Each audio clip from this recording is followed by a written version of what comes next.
BSNL ग्राहकों ପାଇଁ ଆସିଲା खुशी खबर 5G रेस रे खाली दौड़िब BSNL कंपनी खूब शीघ्र रोल आउट करिब 5G सर्विस लोके कीपैड मोबाइल रु आज पाद थापी सारी 5G रे टेलीकॉम कंपनी गुड़िक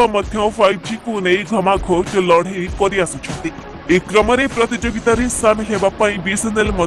प्रस्तुत भारतीय संचार निगम लिमिटेड भारतीयों बेस पसंद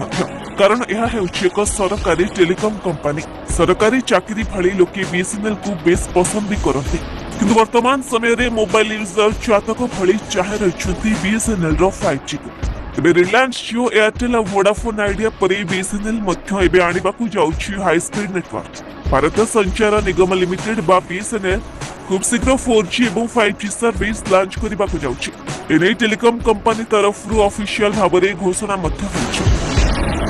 केबे 5G सर्विस रोल आउट हेबो सेनी सूचना दैछंती केंद्र संचार मंत्री इस सर्विस रे ग्राहक कम मूल्य रे हाई स्पीड इंटरनेट पाई पारिबे बोली कहा जाउछि विभिन्न घरोई टेलीकॉम कंपनी वर्तमान रिचार्ज प्लान महंगा करुथबा बेले एथिरु जनता को आश्वस्त मिलिबार आशा बेस उज्जीवित हेउछि आसंता वर्ष बेलको BSNL टेलीकॉम कंपनी निजर 5G सर्विस लॉन्च करबाको प्रस्तुत हेउछि एबे कंपनी टावर तथा अन्य आवश्यक उपकरण को अपडेट करबा उपरे काम करुछि सारा देश में BSNL 4G साइट्स इंस्टॉल हो 2025 सुधा 5G सर्विस को अपग्रेड कर दिया बोली कहा जायछि।